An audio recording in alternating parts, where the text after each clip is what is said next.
Dilansir dari tribunpapua.com dan kompas.com, rekrutmen calon pegawai negeri sipil atau CPNS tahun 2022 resmi ditiadakan oleh pemerintah.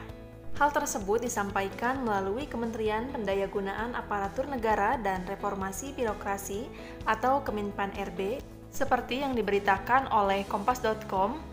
Menpan RB Cahyokumolo mengatakan pemerintah hanya akan merekrut pegawai pemerintah dengan perjanjian kerja atau P3K di tahun ini. Selain itu, beliau juga mengatakan bahwa seleksi calon aparatur sipil negara atau CASN tahun 2022, pemerintah akan fokus melakukan rekrutmen P3K dan tahun ini formasi untuk CPNS ditiadakan. Menurutnya, berbagai kebijakan tengah disusun sebagai dasar kebijakan dalam pelaksanaan seleksi CASN tahun 2022. Tahjo juga menjelaskan rekrutmen P3K tahun 2022 tertuang dalam Surat Menteri Pan-RB nomor B/11-M.SM.01.00/2021 tertanggal 27 Juli tahun 2021 perihal pengadaan ASN tahun 2022.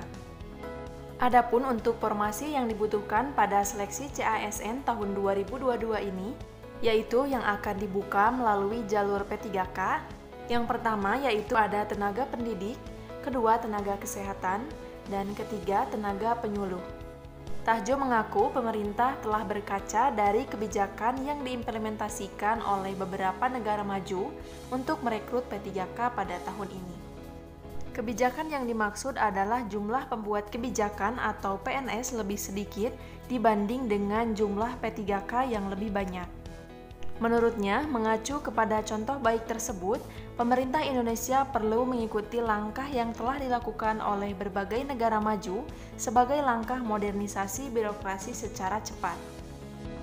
Tahjo menambahkan pertimbangan lain untuk tidak membuka formasi CPNS pada seleksi CASN tahun 2022 adalah mengenai keterbatasan waktu.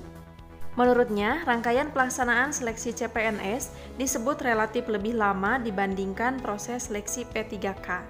Sehingga dikhawatirkan seleksi CPNS tahun 2022 tidak akan selesai tepat waktu jika diadakan.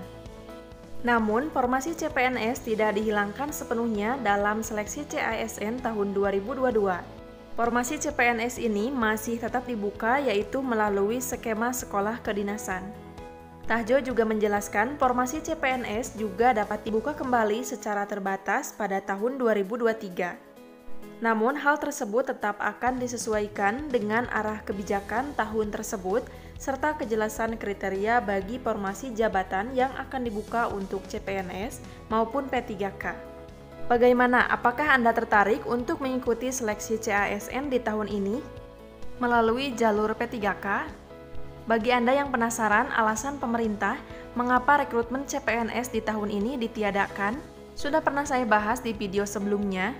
Anda bisa mengkliknya link video di atas ini. Dan untuk informasi lebih lengkap lainnya mengenai rekrutmen CPNS dan P3K di tahun ini, sudah sering saya bahas di video sebelumnya. Silakan Anda bisa melihatnya di playlist CPNS dan P3K tahun 2022. Supaya tidak ketinggalan update informasi lainnya, jangan lupa untuk mengklik tombol subscribe dan nyalakan tombol loncengnya agar mendapatkan notifikasi setiap saya mengupdate informasi. Semoga bermanfaat. Wassalamualaikum warahmatullahi wabarakatuh.